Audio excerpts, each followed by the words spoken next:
Assalamualaikum warahmatullahi wabarakatuh. Apa kabar semuanya? Semoga kita semua selalu dalam lindungan Allah Subhanahu wa Ta'ala.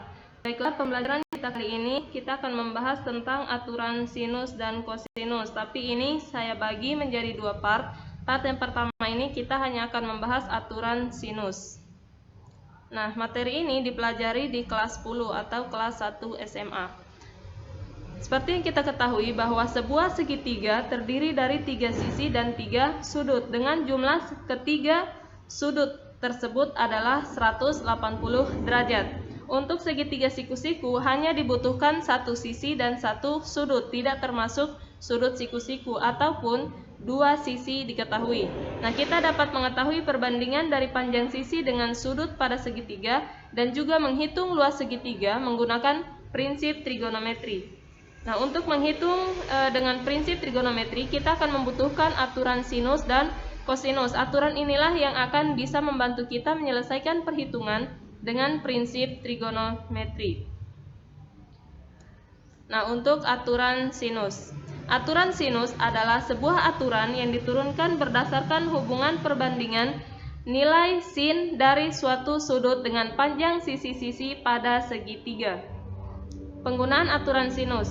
Menurut aturan sinus, dalam setiap segitiga ABC, perbandingan panjang sisi dengan sin sudut yang berhadapan dengan sisi tersebut mempunyai nilai yang sama. Nah, untuk itu kita kembali ingat hubungan antara sisi dengan sudut di hadapannya. Dalam segitiga, biasanya penamaan sisi disesuaikan dengan nama sudut yang berada di depannya, hanya saja menggunakan huruf kecil. Misal, perhatikan segitiga berikut. Disediakan sebuah segitiga ABC. Nah, ini sisi A, sisi B dan sudut A, sudut B dan sudut C-nya. Nah, jadi penamaan sisinya itu tergantung dari letak sudut yang berada di depannya. Misalnya ini sudut A, berarti sisi di depannya ini dinamakan juga dengan sisi A. Tapi dia ditulis dalam bentuk huruf kecil. Demikian pula untuk sudut B, berarti sisi yang berada di depannya itu dinamakan dengan sisi B. Dan juga sudut C berarti dinamakan juga dengan sisi C. Nah, ini saya sediakan untuk segitiga yang kedua. Bentuk segitiganya berbeda, tapi aturannya masih sama seperti yang tadi untuk penamaan sisinya. Berarti tergantung dari sudut yang berada di depannya.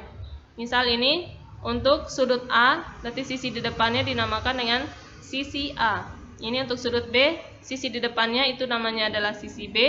Kemudian C, berarti ini namanya adalah sisi C. Selanjutnya ini disediakan sebuah segitiga ABC. Nah, untuk menemukan aturan sinus, maka masing-masing dari sudut segitiga tersebut akan ditarik suatu garis yang akan tegak lurus dengan sisi yang berada di depannya. Misalnya di sini pada sisi A kita tarik garis sehingga tegak lurus dengan BC. Di sini titiknya itu adalah titik P. Sehingga ini ada garis AP akan tegak lurus dengan BC. Kemudian untuk yang kedua di sudut B kita tarik satu garis yang akan tegak lurus dengan atau memotong sisi AC. Berarti di sini akibatnya BQ itu tegak lurus dengan AC. Dan di sudut C itu ditarik suatu garis yang akan memotong sisi AB, garis tinggi ya, yang akan memotong sisi AB sehingga CR itu tegak lurus dengan AB. Nah, kalau bicara dia tegak lurus, otomatis sisi yang di depannya ini akan terbagi menjadi sama sehingga membentuk sudut yang sama juga, yakni segitiga sudut siku-siku. Nah, kemudian untuk penamaan sisinya tadi, berarti ini sisi A itu berada di hadapan sudut A, kemudian ini B, berarti sisi di depannya dinamakan dengan sisi B, dan selanjutnya ada C, berarti ini adalah sisi yang berada di depan sudut C. Langsung saja untuk menemukan aturan sinus. Nah, dari segitiga tadi yang ini segitiga ABC, setelah kita tarik garis, maka akan terbentuk 4 segitiga siku-siku. Jadi yang pertama ada segitiga ACR. Nih, segitiga ACR, segitiga siku-siku ACR. Kemudian ada juga segitiga siku-siku BCR yang ini. Kemudian ada juga segitiga siku-siku ABP yang ini sebelah sini kiri, dan juga ada juga segitiga siku-siku APC. Gitu ya. Nah, yang pertama kita perhatikan terlebih dahulu untuk segitiga ACR. Segitiga siku-siku yang ini yang atas ACR. Ya.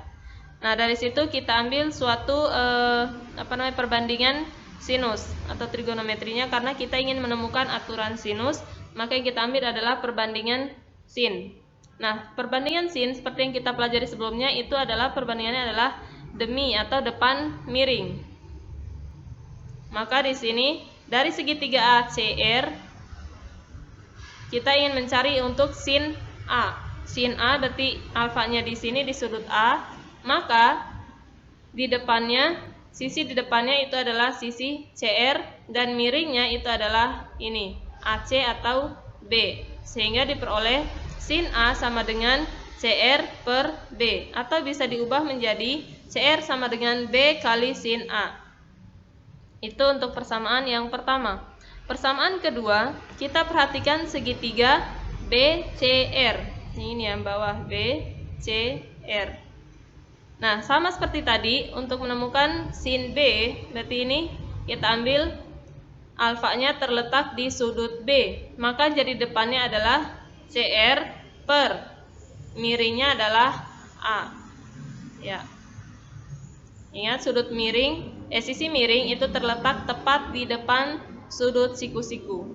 Maka sisi miringnya itu adalah A atau BC, sehingga diperoleh untuk sin B sama dengan CR per A, atau bisa diubah menjadi CR sama dengan A kali sin B. Itu untuk persamaan kedua.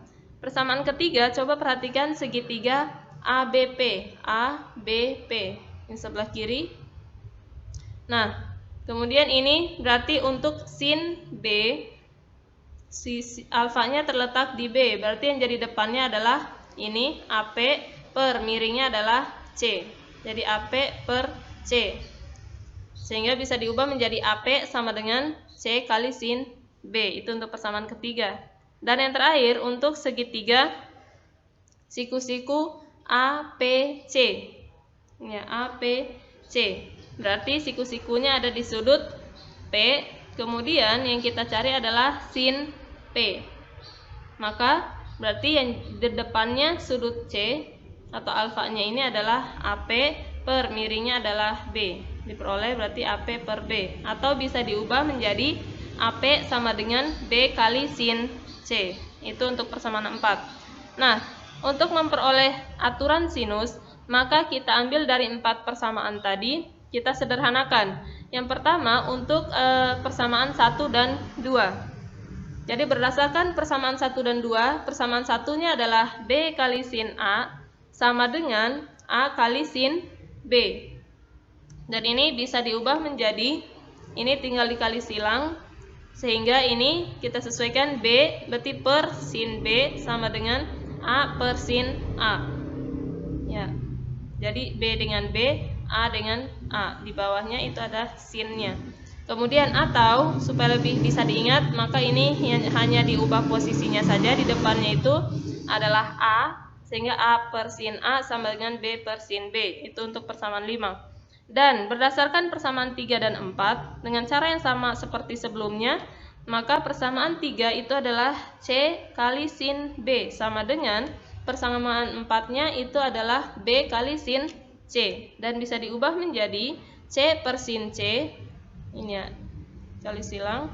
Berarti ini C per sin C sama dengan B per sin B, atau bisa diubah posisinya menjadi B duluan, atau B per sin B sama dengan C per sin C. Itu untuk persamaan 6. Nah, berdasarkan persamaan 5 dan 6 tadi, maka bisa kita sederhanakan menjadi seperti ini. Ini persamaan 5-nya tadi diperoleh A per sin A sama dengan B per sin B. Sedangkan persamaan 6 diperoleh B per sin B sama dengan C per sin C.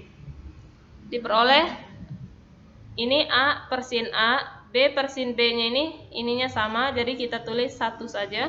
B per sin B sama dengan yang terakhir ada C per sin C. Sehingga ini adalah aturan sinusnya yang perlu kalian ingat. Berarti ini A per sin A dengan A di bawahnya tapi ada sinnya. Kemudian sama dengan B per sin B, kemudian sama dengan C per sin C. Nah, untuk lebih mudah kita memahaminya, maka kita coba gunakan penggunaan aturan sinus dalam soal, menyelesaikan suatu soal. Misal di sini disediakan sebuah contoh soal, Andi sedang mengukur mainan segitiganya yang tiap sudutnya dikodekan dengan A, B, dan C. Kemudian diketahui segitiga tersebut memiliki sudut A sama dengan 30 derajat. Panjang sisi A sama dengan 6 cm dan panjang sisi B sama dengan 8 cm. Hitung besar sudut B. Untuk penyelesaiannya ingat, yang dibutuhkan di sini adalah sudut A dan juga sudut B. Jadi sudut C-nya tidak usah kita tulis semua. Nah, maka ini ingat aturannya tadi berarti A per sin A sama dengan B per sin B. Udah tinggal kita masukkan sesuai dengan yang diketahui dalam soal. Panjang sisi A itu adalah 6 cm per sin A. Berarti sin A itu sudutnya adalah 30 derajat. Sama dengan B panjangnya adalah 8 cm per sin B. Sudut B di sini yang akan kita cari. Ini tinggal dikali silang. Berarti sin B dikali 6 sama dengan sin 30 derajat dikali 8 cm. Kemudian kita proses terlebih dahulu untuk yang di luar sama dengan atau setelah sama dengan. Jadi ini di dalam tetap dulu sama dengan nilai dari sin 30 derajat. Ingat perbandingan trigonometri pada sudut-sudut istimewa. Di situ ada tabel istimewa. Nilai dari sin 30 derajat itu adalah 1/2. Kemudian ini kali 8 cm.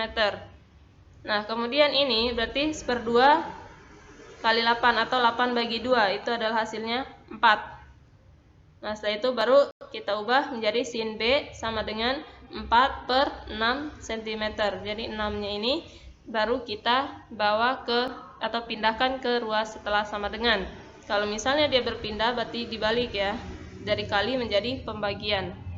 Kemudian sin B berarti kalau misalnya sin ini kita mau ubah ke setelah sama dengan, kebalikan dari sin itu adalah arc atau biasanya itu dibacanya arcus sinus.